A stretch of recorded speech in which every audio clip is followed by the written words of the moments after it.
capítulo 2.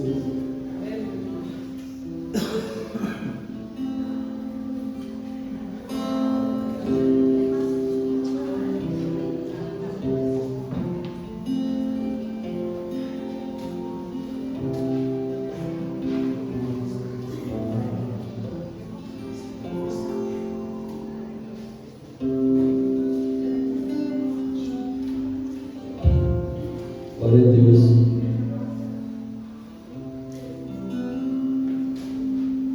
Capítulo 2. E vos vivificou, estando mortos em transgressões e pecados, nos quais no passado caminhastes, conforme o curso deste mundo, conforme o príncipe das potestades do ar, do espírito que agora opera nos filhos da desobediência, entre os quais também todos nós vivíamos em tempos passados, nos desejos da nossa carne, fazendo a vontade da carne e da mente, e éramos por natureza filhos da ira, como os outros também. Mas Deus, que é rico em misericórdia, pelo seu grande amor com que nos amou, estando nós ainda mortos em nossos pecados, nos vivificou juntamente com Cristo. Pela graça sois salvos.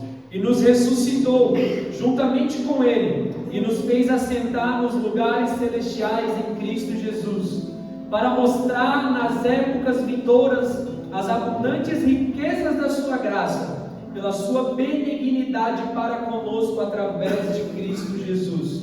Porque pela graça sois salvos por meio da fé. E isso não vem de nós, é dom de Deus, não de obras, para que nenhum homem se glorie, porque somos feitura sua, criados em Cristo para as boas obras, as quais Deus estabeleceu para que andássemos nelas. Amém. Glória a Deus. Deus, obrigado por essa noite, obrigado, Senhor, pela semana que se passou, que passou tão rápido, já estamos aqui de novo reunidos. Obrigado, Senhor, pela graça que o Senhor nos dá de se reunir, de estarmos diante de Ti, da Tua presença. E agora que estamos aqui, fala conosco, Senhor. Nós queremos, Deus, ser ministrados pela Tua voz. Espírito de sabedoria e revelação, esteja conosco aqui mais uma vez, seja derramado mais uma vez sobre nós, sobre mentes e corações aqui presentes, Deus. Nos faça enxergar, Senhor, a abundante graça que vem de Ti. Nos faça enxergar, Senhor, e compreender, Deus, como o Senhor nos salvou, como o Senhor nos atraiu para Si, como Você é um grande Salvador. Oh Deus, nos convence disso, Espírito de Deus. Nós damos total liberdade para Você, Espírito Santo. Nós não queremos limitar nada do que Você pode fazer. Nós não queremos atrapalhar, não queremos ser tropeço para nada, Deus. Nada daquilo que o Senhor tem para realizar. Nós damos total liberdade para Ti, Espírito de Deus. Deixamos nossas preferências pessoais de lado. Deixamos, Deus, nossa cultura de lado. Deixamos, Deus, nossa vontade de lado. E nos abrimos, Deus, para o Seu querer. Nos abrimos, Senhor, para que a Tua palavra, Senhor, encontre lugar em nós. Que o Senhor encontre aqui, Senhor, entre nós, no meio da Tua igreja, um lugar para a Sua habitação. Em nome de Jesus. Amém. Rapidinho, deixa eu só fazer uma coisa. Vou configurar aqui para a tela não ficar apagando toda hora.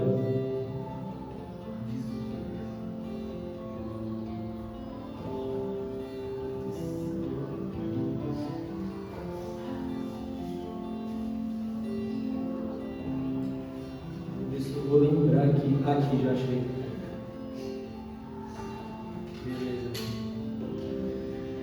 Então, irmãos, na semana passada nós começamos o capítulo 2 e a gente falou sobre os primeiros 4 versículos. Nós fomos na semana passada do verso 1 até o verso 4.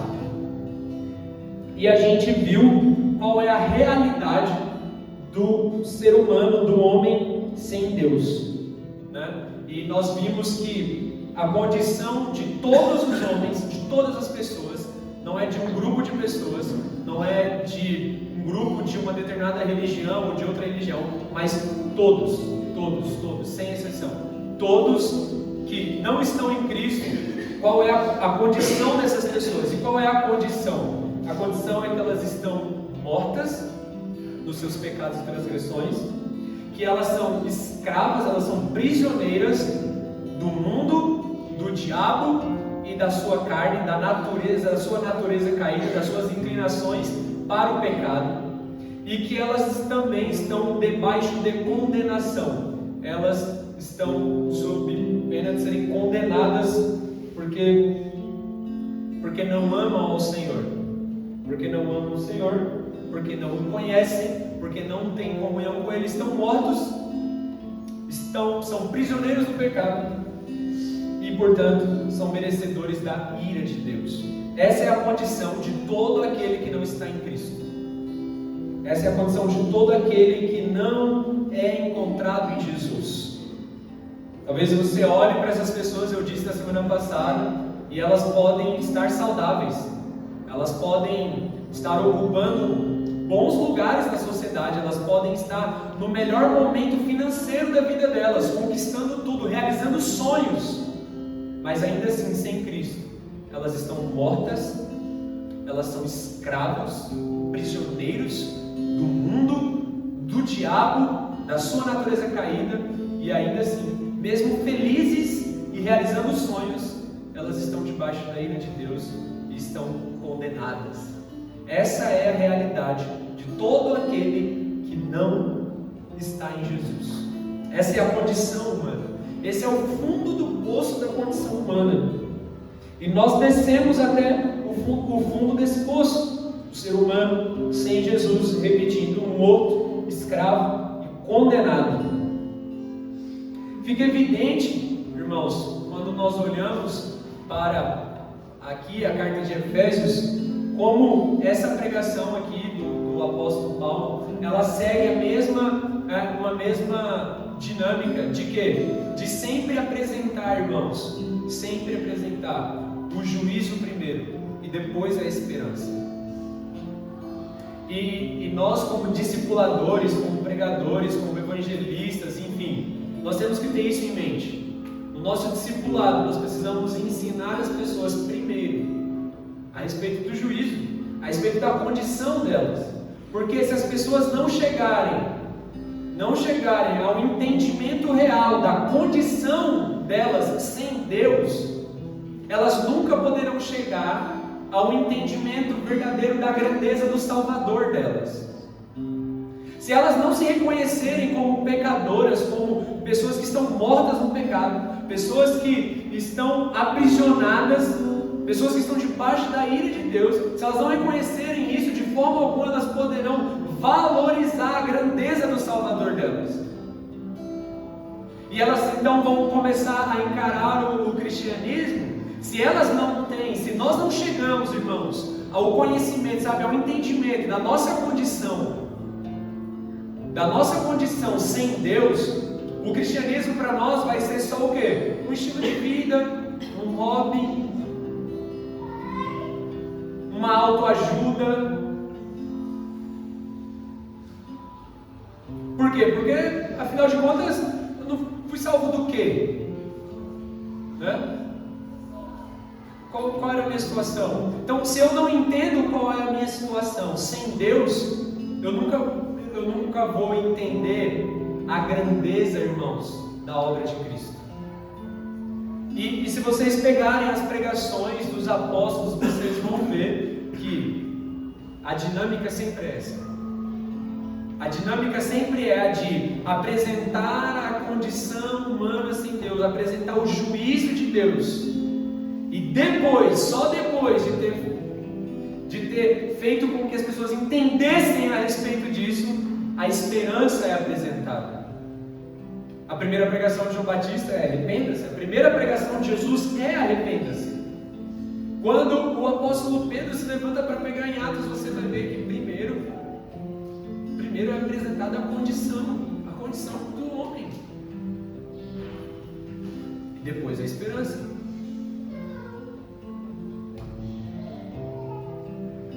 Agora, irmãos, depois de descermos,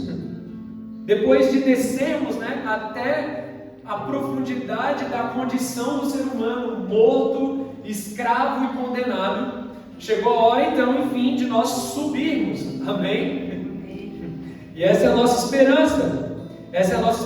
Chegou a hora de nós subirmos para nós conhecermos a condição de todo aquele que está em Jesus. Nós vimos a semana passada a condição de todos aqueles que não estão em Jesus. Mas agora nós passamos a olhar para aqueles que estão em Jesus e vamos então ver qual é a condição dessas pessoas.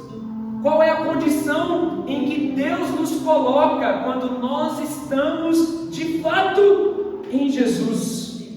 Amém? Irmãos, e isso é muito importante, porque como eu disse antes, como eu estava falando agora há pouco, é extremamente importante nós termos uma real consciência de quem nós somos sem Deus. E nós devemos gastar tempo pensando nisso. Nós devemos meditar a respeito disso, a respeito da nossa natureza caída, dos nossos pecados. Sim, nós devemos gastar tempo com isso, nós devemos meditar nessas coisas. O apóstolo Paulo, em Coríntios, ele diz para que examinem-se, pois, o homem a si mesmo.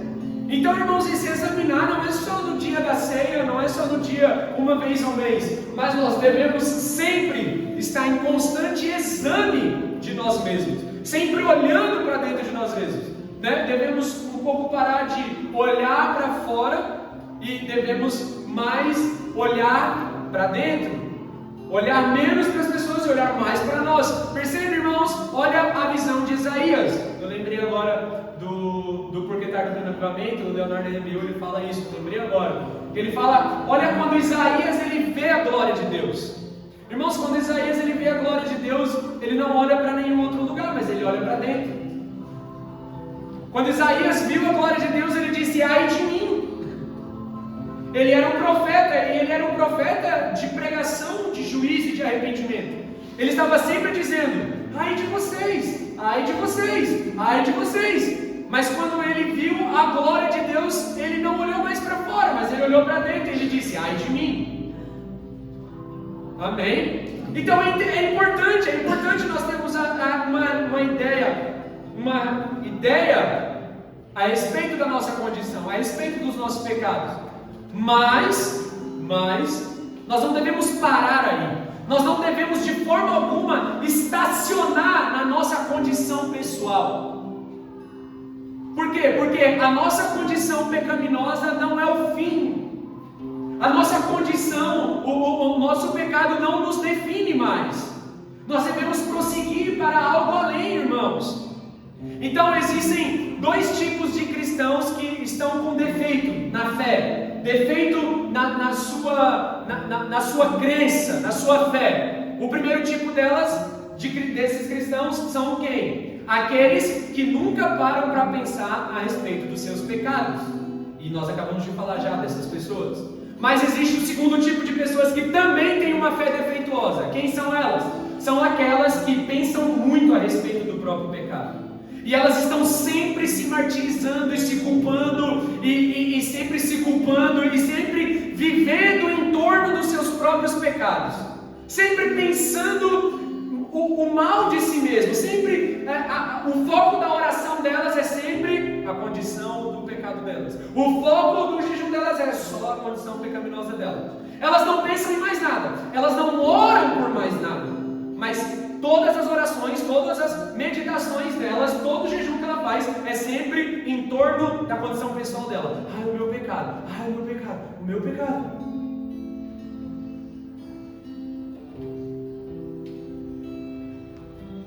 Todo o seu tempo é ocupado com a sua condição. Na verdade, estão tão ocupadas examinando a si mesmas e ficam tão deprimidos com o resultado de fazer isso, que não tem tempo de orar por avivamento ou por qualquer outra coisa. Estão sempre orando por suas próprias almas e por sua própria condição pessoal. Irmãos, tão ruim, olha para mim, tão ruim quanto nunca pensar sobre o meu pecado é eu sempre ficar pensando sobre o meu pecado. Vocês entenderam isso? Então a pessoa, ela se introverte, tudo que ela ora é sempre, ela não sabe orar por mais nada a não ser pelo perdão dos pecados dela a todo momento. Ela está sempre se subjugando a si mesma, ela está sempre diante de Deus se sentindo inferior, se sentindo um trapo, se sentindo má, sempre, em todo tempo. Irmãos, eu vou repetir, tão ruim quanto nunca pensar a respeito do próprio pecado, da própria condição, é sempre viver preso nessa condição. E por que isso é errado? Porque, irmãos, Deus é tão rico em misericórdia e nos amou tanto que, embora estivéssemos mortos por causa de nossos pecados, Ele nos deu vida juntamente com Cristo. É pela graça que vocês são salvos, pois Ele nos ressuscitou com Cristo e nos fez sentar com Ele nos domínios celestiais, porque agora estamos em Cristo. Irmãos, nós precisamos sair, dessa condição de pecado, e nós devemos avançar para uma condição que é superior. Amém?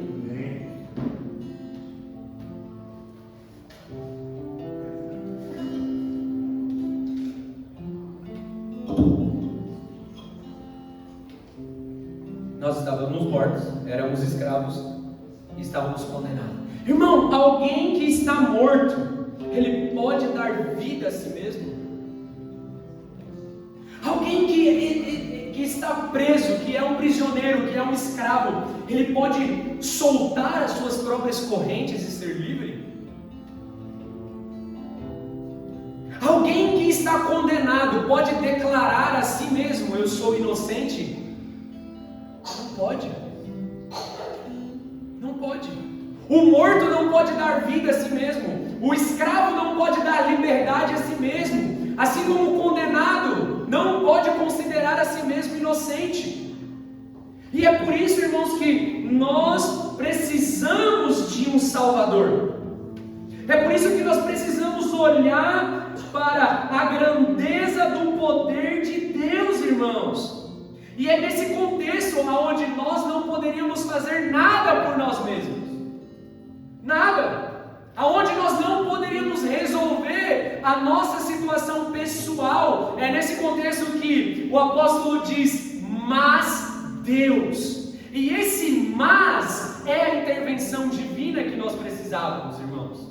Esse mas é o que mudou toda a nossa história. Sim, nós estávamos mortos no pecado, escravos, nós éramos condenados, mas o apóstolo diz: mas Deus. Esse mas é a intervenção de Deus. Esse mas é quando Deus aparece na nossa história e Ele intervém. Ele intervém, é quando Ele vem e Ele muda a nossa história. Sabe, o dia que você teve um encontro com Jesus é o dia em que aconteceu o seguinte na sua história: mas Deus. Você entende isso? Todos nós que estamos em Cristo agora, em algum momento da nossa vida nós estávamos em pecado, mortos, aprisionados, condenados, mas em algum momento aconteceu o tal do mas Deus.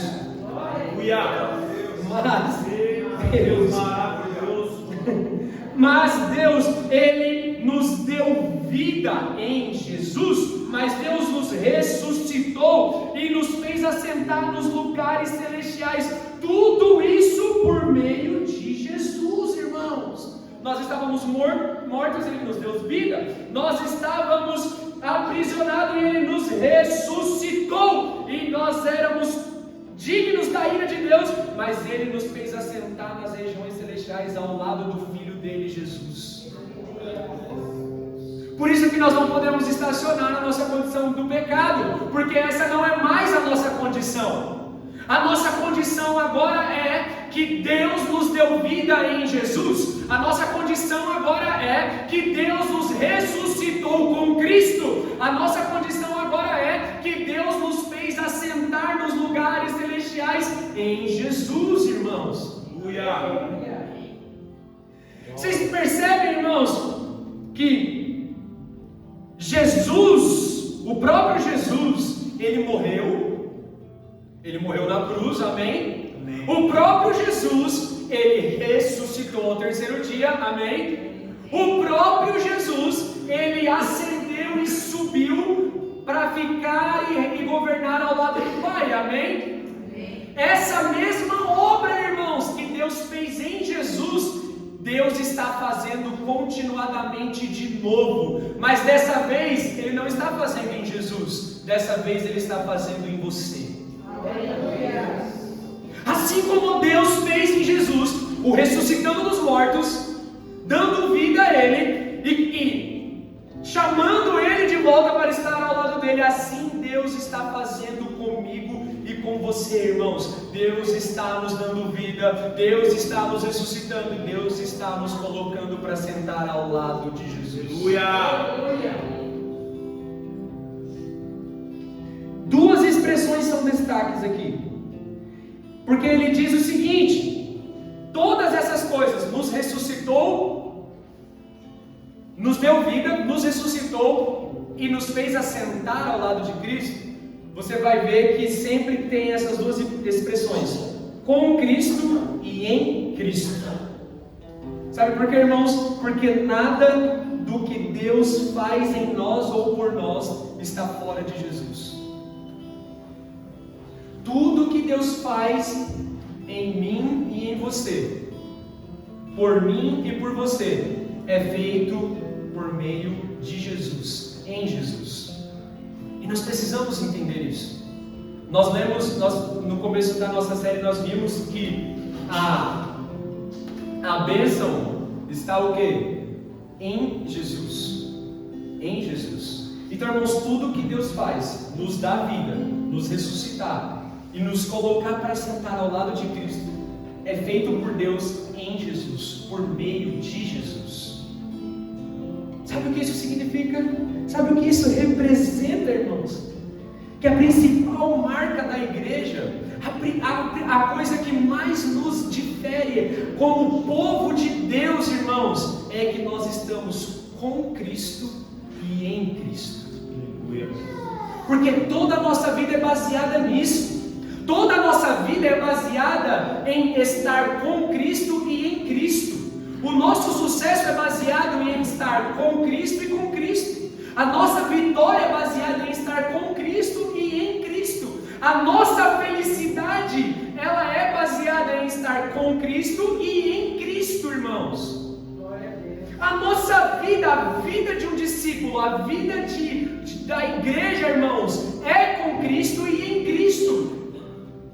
E sabe, Jesus disse ainda que Ele enviaria o Espírito Santo, e Ele disse o seguinte: Ele estará com vocês e Ele estará em vocês. Vocês percebem, irmãos, qual é o nível da comunhão que a nova aliança com Cristo gerou? Se por um lado Efésios está dizendo que nós estamos com Cristo e em Cristo, Jesus disse que o Espírito está conosco e em nós. Nós não devemos esperar nada menos, irmãos, quando se trata de comunhão com Deus. Nós estamos num estado de comunhão com Deus, está acessível a nós, uma vez que nós estamos em Cristo, esse nível de comunhão, de estar com Cristo e estar em Cristo, de ter o Espírito conosco e em nós. Esse é o nível da nossa comunhão.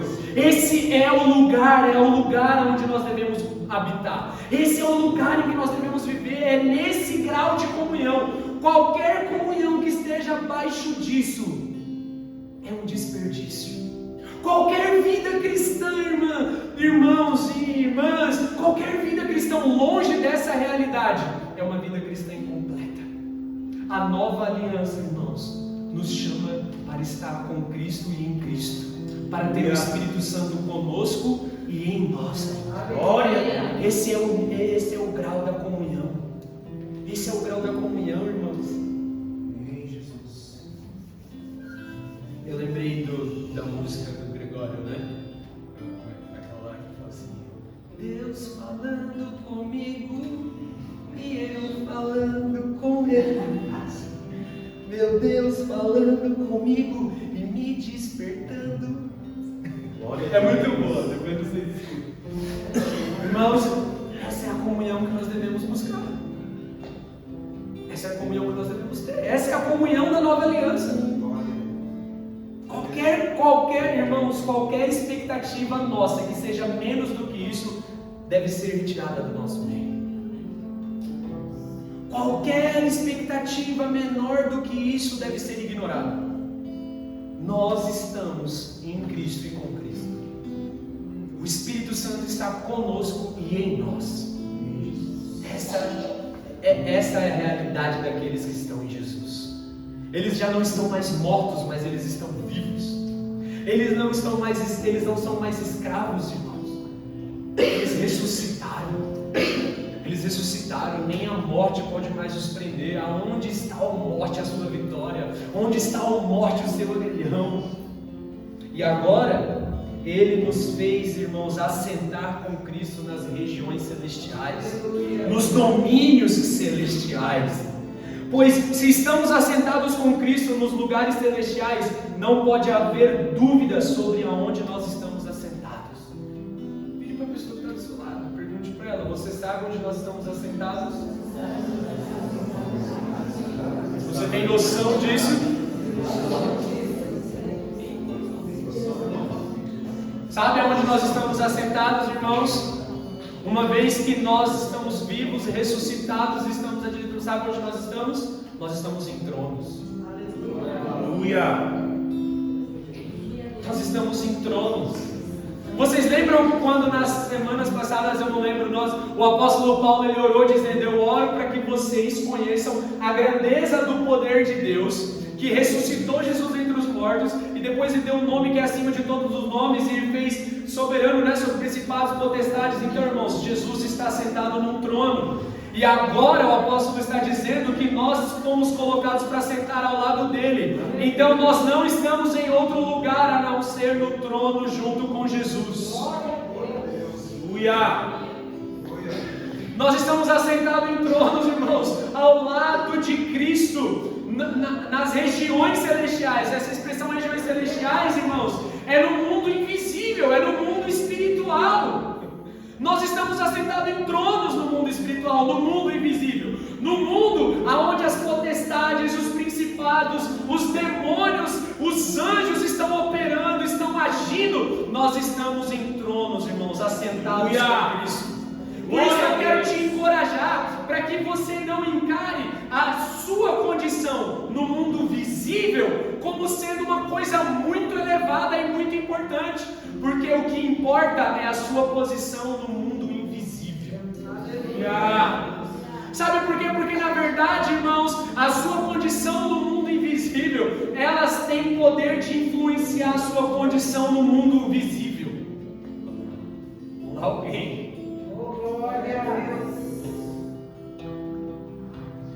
Sabe, irmãos, nós estamos nas regiões celestiais ao lado de Jesus, governando com Ele, assentado no trono, ao lado dele. Essa revelação precisa renovar a nossa mente. Às vezes nós damos tanta importância para a nossa condição nesse mundo, seja elas condições boas ou condições ruins. Valorizamos muito, tanto as condições boas como as ruins. Nas ruins a gente sofre até umas horas, reclama até umas horas, murmura até umas horas. Nas boas nós nos sentimos até livres de Deus.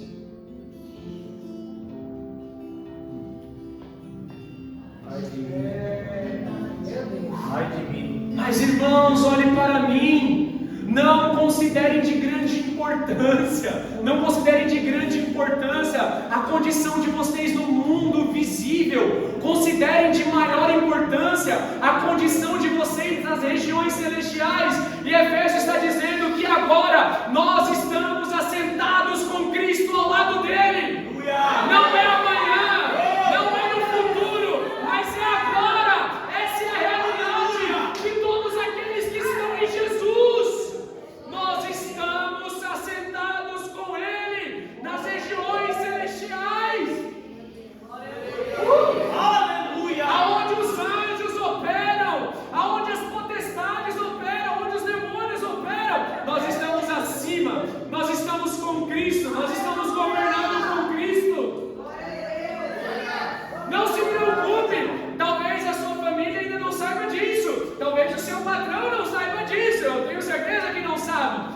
Bíblia diz que a natureza geme na expectativa da manifestação dos filhos de Deus. Irmãos, haverá um momento, haverá uma hora em que essa nossa condição nas regiões celestiais, ela será revelada, irmãos.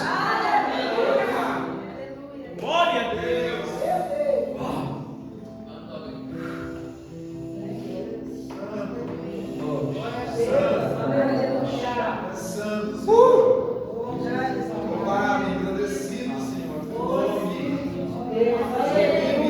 Isso precisa renovar a sua mente. Isso precisa renovar a sua mente. Porque você não pode mais ser guiado, ser tão influenciado e tão impactado com as coisas que estão acontecendo diante dos seus olhos carnais. Você precisa se mover por fé e não por vista. Você precisa se mover com essa é a sua condição em Jesus. Você está vivo, você foi ressuscitado com Cristo e você está sentado com Ele. Essa é a sua condição.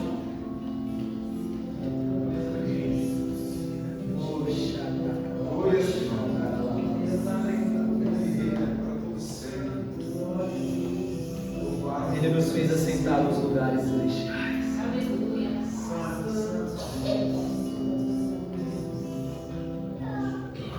Agora, irmãos, nós precisamos avançar, nós precisamos pensar quais são as motivações de Deus em fazer isso, em fazer a mesma coisa que Ele fez com Jesus. De novo, Jesus morreu, Ele ressuscitou Jesus, e Ele acendeu Jesus e deu a Ele o nome que é sobre todo nome.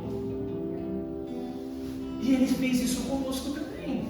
Nós estávamos mortos, escravos, condenados, mas Ele nos deu vida, nos ressuscitou, e Ele nos fez assentar com Cristo nas regiões celestiais. Agora, qual é a motivação de Deus em fazer isso? O que move o coração de Deus, irmãos?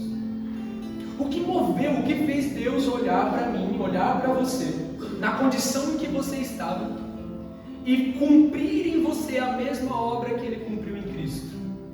Quais são as motivações de Deus? O que moveu o coração de Deus? São 4 as motivações de Deus. A primeira delas é a misericórdia. No verso 4 o apóstolo diz: mas Deus é rico em misericórdia. Então a primeira motivação de Deus para realizar em nós a mesma obra que Ele realizou em Jesus é a misericórdia. No verso 4. Ainda no verso 4 nós encontramos a segunda motivação. Não que esteja em uma ordem, tá? Mas são as motivações de Deus. No verso 4 ainda ele diz o seguinte: mas Deus é rico em misericórdia, que pelo seu grande amor com quem nos amou. Então, a segunda motivação de Deus foi o seu grande amor por nós. O seu amor com quem nos amou. A terceira nós podemos encontrar no verso 5 e também no verso 8. Estando nós ainda mortos em nossos pecados, nos vivificou juntamente com Cristo. Pela graça sois salvos. E no verso 8 ele diz: porque pela graça sois salvos por meio da fé. E isso não vem de vós, é dom de Deus. Então, a terceira motivação de Deus é a graça. E a quarta e a última que nós encontramos no texto é a bondade de Deus. E nós podemos encontrar no verso 7, que ele diz que Ele fez essas coisas para mostrar nas épocas vindouras as abundantes riquezas de sua graça, pela sua benignidade, ou talvez a sua tradução, pela sua bondade para conosco através de Cristo Jesus. Aleluia! Para demonstrar, irmãos, olha essa expressão, para demonstrar nas épocas vindouras. Deixa eu te dizer uma coisa.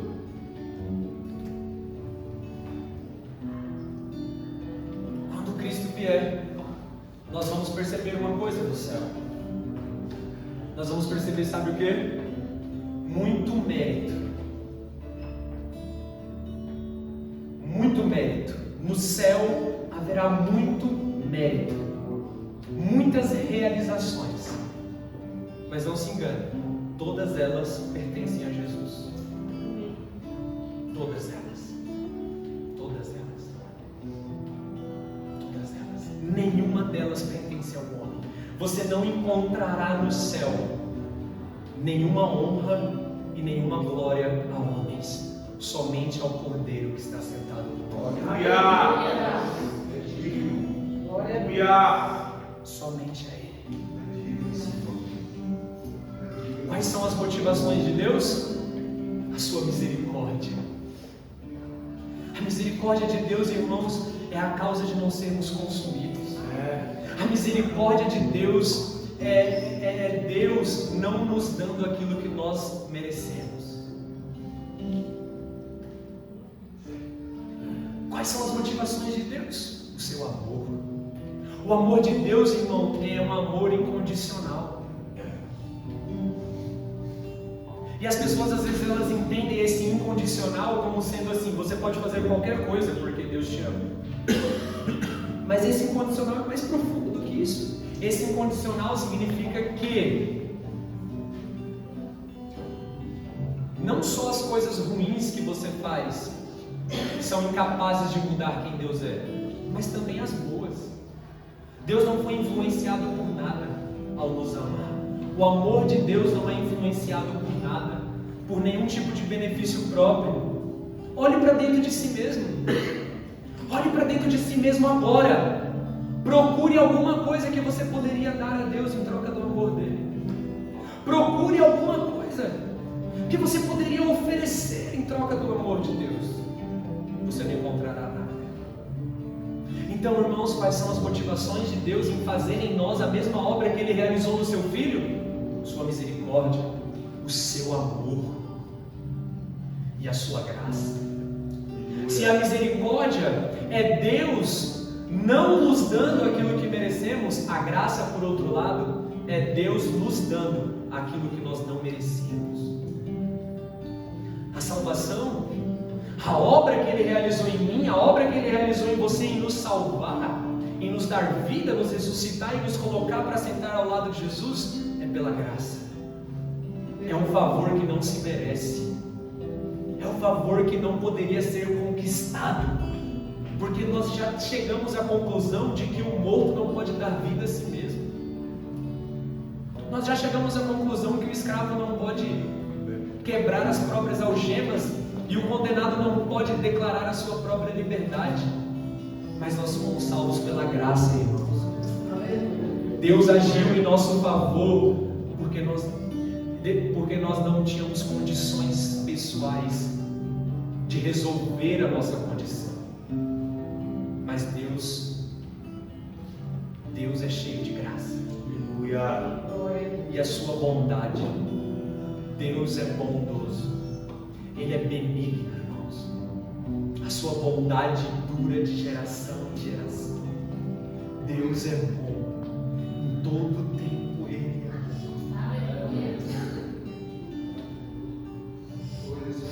Se vocês perceberem, nenhuma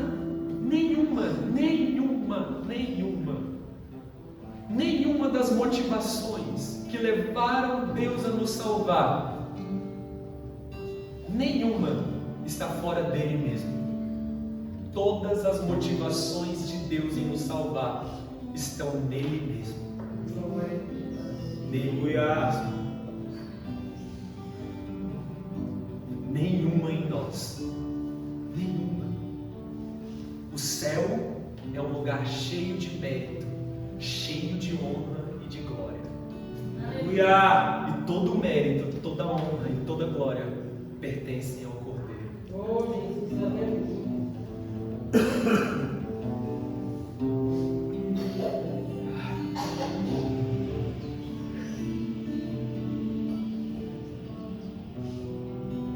Portanto, nas eras futuras, Deus poderá apontar-nos como exemplo da riqueza insuperável da sua graça, revelada na bondade que Ele demonstrou por nós em Cristo Jesus.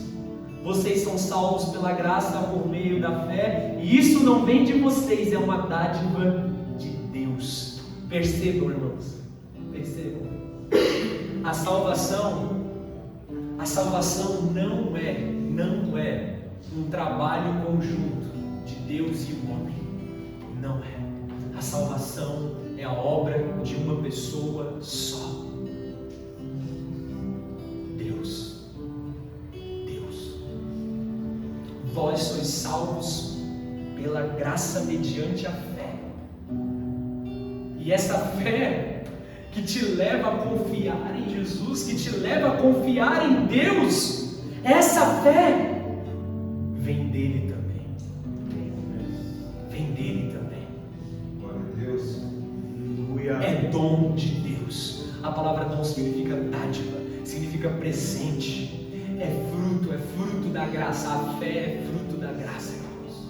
Glória a Deus. Eu vou repetir de novo para você, porque isso precisa quebrar o seu orgulho,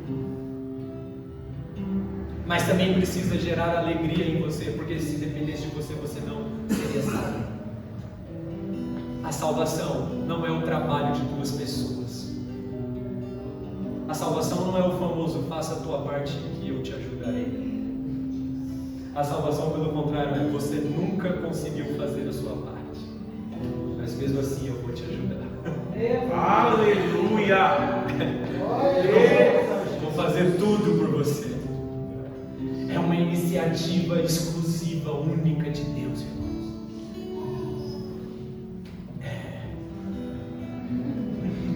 Confirmou esse tempo. Irmãos, um paciente depois de uma cirurgia é uma testemunha viva. Um paciente depois de uma cirurgia bem-sucedida é uma testemunha viva da habilidade do cirurgião.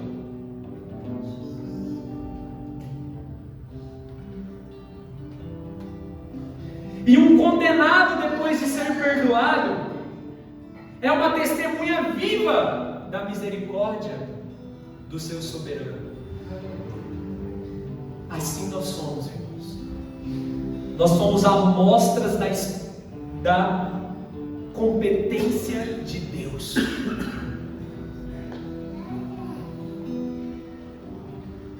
Nós somos troféus da graça de Deus, irmãos.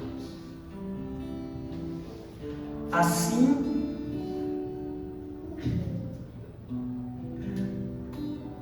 portanto, nas eras futuras, Deus poderá nos apontar como exemplos da sua riqueza insuperável. Sabe o que eu e você somos, irmãos? Nós somos testemunhas da competência de Deus em salvar. Aleluia.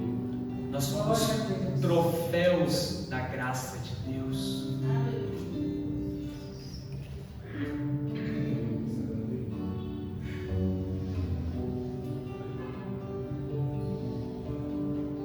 Nós somos a recompensa. Nós somos a recompensa, irmãos. Nós somos a mostra da graça de Deus.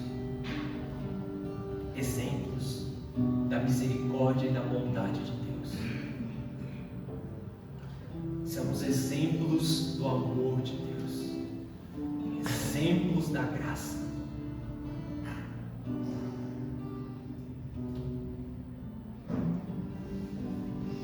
Verso 9. Não é uma recompensa pela prática de boas obras, para que ninguém venha se orgulhar, pois somos obra-prima de Deus, criadas em Cristo Jesus, a fim de realizar as obras que Ele de antemão planejou para nós. Irmãos, nós, vire para a pessoa do seu lado e diga: não somos salvos pelas boas obras. Não somos salvos pelo nosso mérito. Nós, irmãos, não fomos salvos pelas nossas boas obras. Não são as nossas boas obras que nos salvam, mas nós fomos criados por Deus em Cristo para as boas obras. Amém. Amém. Nós não fomos salvos pelas obras, mas nós fomos salvos para as boas obras em Cristo. Portanto, irmão, boas obras, o que seria boas obras? Boas obras, qualquer coisa de bom que você possa fazer. Ajudar os fracos, os pobres, os necessitados, se santificar, ler a Bíblia, jejuar, cumprir a justiça de Cristo, ser bom, se separar do pecado, enfim, qualquer tipo de obra que você possa realizar. Você não foi salvo por aquilo que você faz, mas você foi salvo para andar em boas obras. Por isso, as nossas ações, as nossas boas obras, elas são, irmãos, evidências de que nós fomos salvos por Deus. Amém. Assim como a árvore é conhecida por seus frutos, as boas obras revelam para nós se de fato nós fomos salvos. As nossas obras, aquilo que nós fazemos com as nossas mãos, aquilo que nós fazemos com o nosso corpo, aquilo que nós fazemos com as nossas forças, com a nossa inteligência, com o nosso dinheiro, aquilo que nós fazemos, irmãos, é a evidência de que nós fomos salvos por Deus ou não. É a evidência, é aquilo que comprova se a nossa fé ela é viva. Por isso Tiago disse que a fé sem as obras é morta.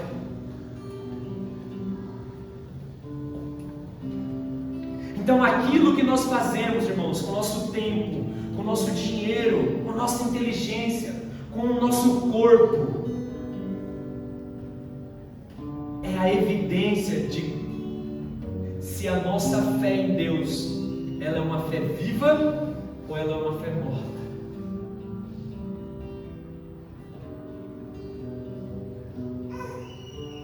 O que nós somos agora, irmãos? Se sem Deus nós éramos mortos, escravos, condenados, agora, irmãos, pela graça que nós somos agora,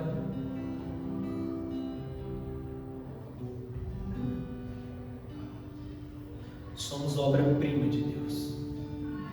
A palavra obra-prima aqui pode ser, acho que se eu não me engano do grego, não lembro agora, mas eu acredito que do grego é poema, é a obra-prima de Deus. Nós somos a obra-prima de Deus, irmãos. Glória a Deus. Aleluia. Somos a sua feitura, irmãos.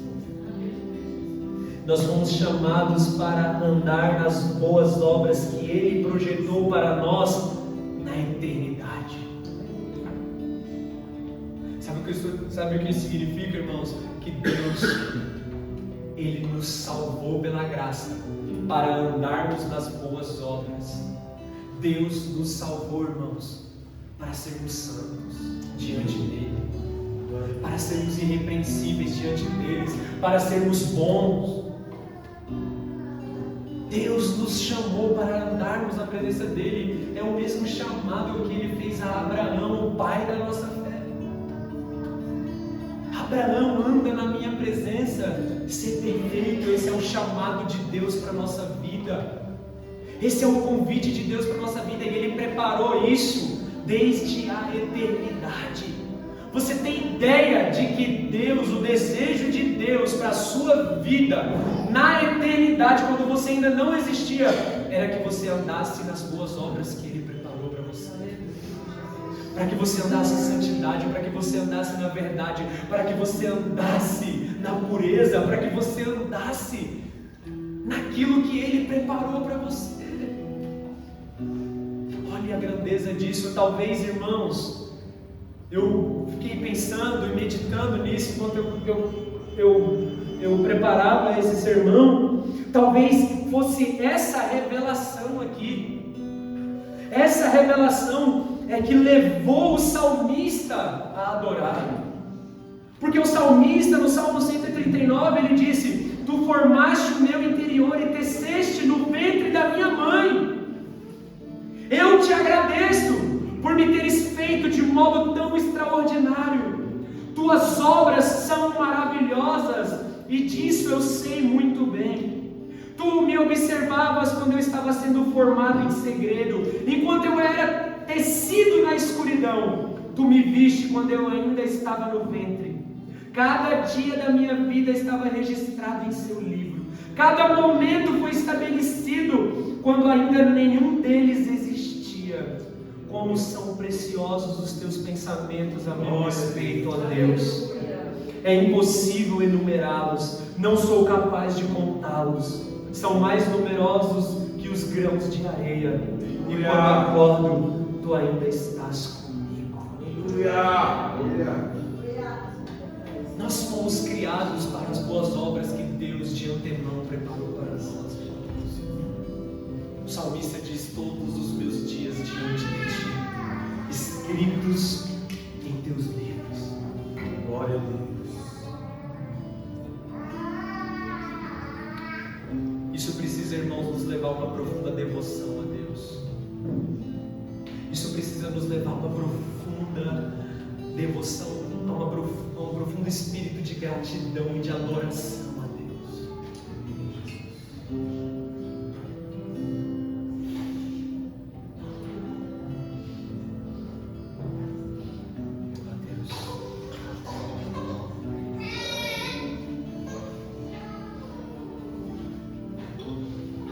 Você imaginou isso? No pior dia da sua vida, no dia que você estava mais distante de Deus, no dia que você mais estava longe do Senhor, lembre-se desse dia. Você poderia imaginar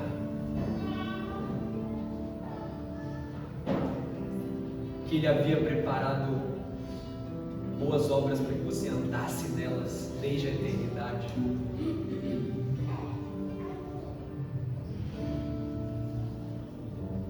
Vocês percebem por que é importante primeiro conhecer a condição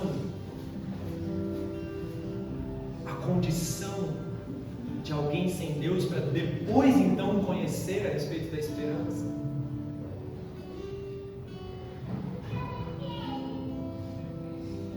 Por isso que Jesus disse para aquela mulher, ou para todos que estavam naquela sala: quem muito foi perdoado, muito ama. Só quem pode reconhecer, irmãos, só quem pode reconhecer o seu estado, pode reconhecer, irmãos, a glória da graça de Deus.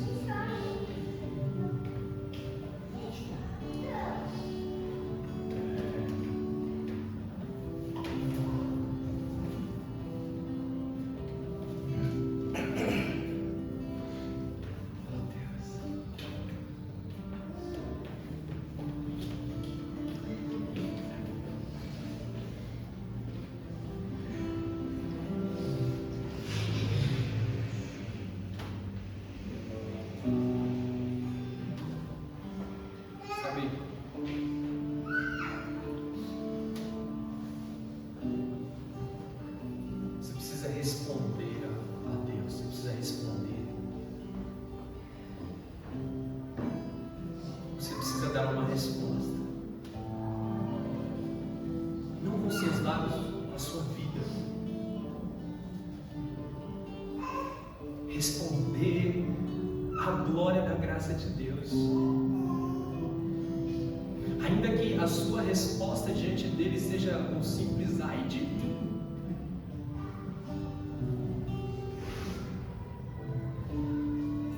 Mas você precisa responder.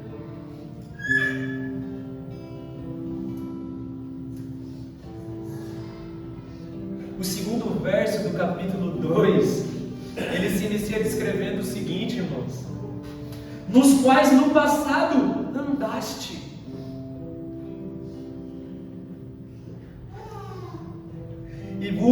Vamos começar do 1. E vos vivificou estando mortos em transgressões e pecado, nos quais no passado andaste.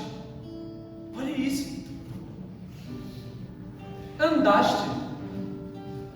Mortos nos seus pecados e nas suas transgressões. Mas olha que interessante.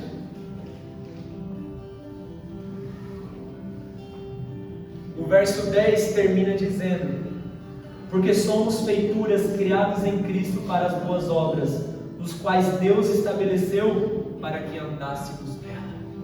Aleluia. Nós estávamos andando de um jeito e Deus nos deu um novo modo de andar, irmãos. Glória a Deus.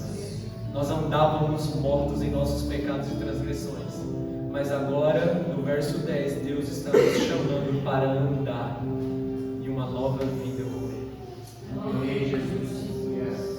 Uma nova vida de comunhão com Ele, uma nova vida plena com o Senhor. Glória a Deus. Ele mudou o nosso caminhar,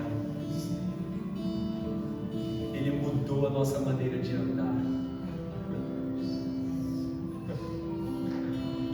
Os seus pés, eles andavam em lugares escorregadios, em lugares de trevas, em lugares de morte. Mas agora o Senhor Jesus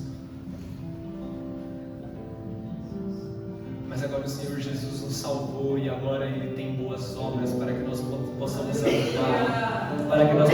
andar, nessas boas obras. Aleluia.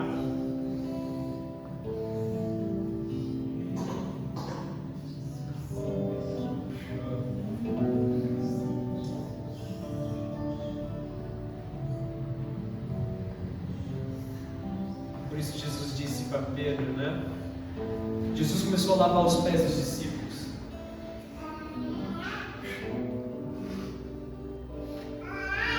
Jesus começou a lavar os pés dos discípulos. Quando chegou em Pedro, Pedro falou: o meu pé você não lava. Onde já se viu? Jesus disse para ele: Pedro, se eu não lavar o seu pé, você não tem parte comigo.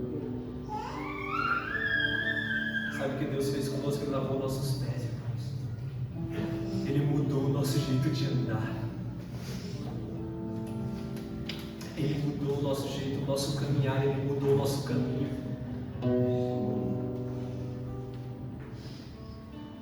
Se eu não lavar os seus pés, Pedro, você não tem parte comigo. Senhor, então me banha todo, me molha todo.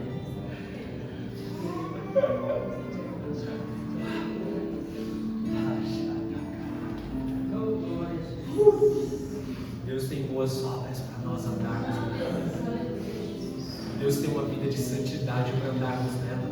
Deus tem uma vida de comunhão com Ele para andarmos nela. Deus tem uma vida de perdão para andarmos nela. Deus tem uma vida de glória para andarmos nela. Deus, Ele tem uma vida de abundância espiritual para andarmos nela, irmãos. Nós somos sua feitura, somos obras-primas de suas mãos. Somos, irmãos, obras-primas. A preciosidade da obra de Deus somos nós. Jesus disse: assim também brilhe a luz de vocês diante dos outros, para que vejam as boas obras que vocês fazem e glorifiquem o Pai de vocês que está nos céus. Deixe, irmãos, deixe com que todos vejam, que vocês são amostras do poder de Deus. Deixe que todos vejam que vocês são troféus da graça de Deus. Deixe que todos vejam que vocês são obras-primas de Deus e que eles glorifiquem o Senhor na sua vida. Deixe as suas boas obras brilharem sobre os homens, para que eles conheçam a Deus, para que eles vejam aquilo que Ele fez na sua história, aquilo que Ele fez na sua vida, e eles desejem isso, e eles queiram isso, e eles sejam atraídos por isso. Não se intimidem, não sejam tímidos. Aleluia. Deixa brilhar.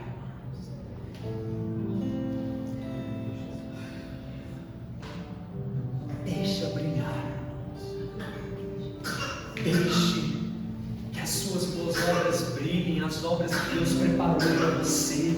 Deixe com que essa nova vida em Cristo brilhe diante dos homens. Deixe com que todos saibam da realidade da sua nova vida. Deixe com que todos fiquem cientes da realidade do seu novo jeito de andar. Deixe que todos percebam que antes você andava morto nos seus pecados e nas suas transgressões, e agora você anda nas boas obras que Deus preparou para você. Para quê? Para demonstrar nos tempos vindouros a glória da graça de Deus, irmãos. Deixe brilhar. Deixe com que a vossa luz brilhe sobre os homens.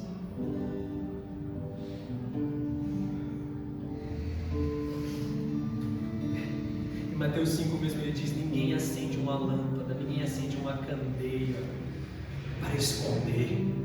Antes, coloca em um lugar de destaque para que ilumine toda a casa. Aquilo que Deus fez na sua vida precisa estar em destaque na sua vida. Aleluia.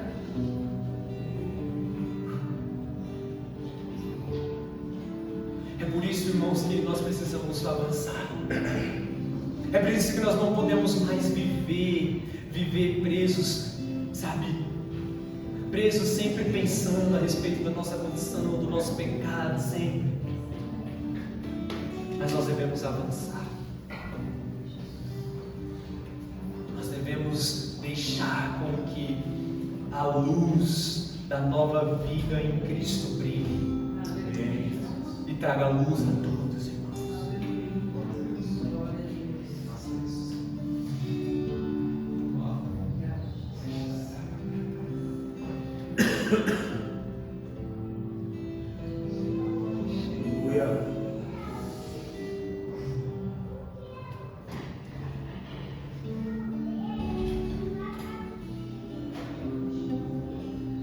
Sabe o que eu percebi?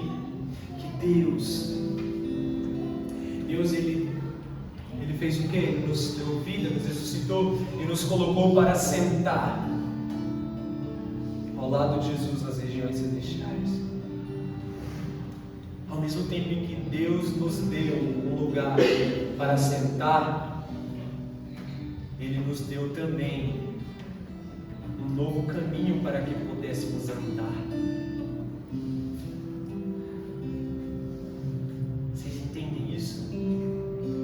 Nós temos um lugar para sentar e descansar ao lado de Cristo, mas nós também temos boas obras para andar sobre elas.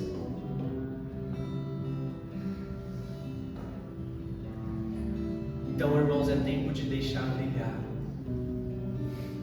para que todos vejam.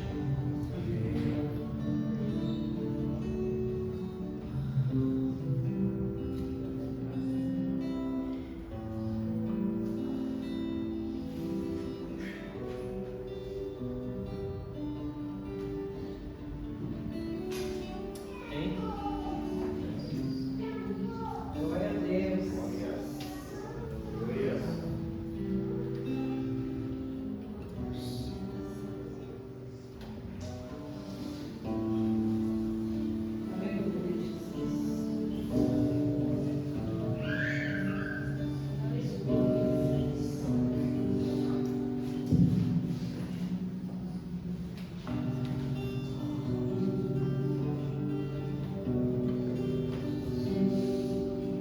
Já disse para vocês que nessa série eu só me proponho a pregar, e de forma alguma eu me proponho a influenciar uma reação da parte de vocês. Então, todas as vezes depois de eu terminar de pregar, a reação precisa ser totalmente espontânea da sua parte.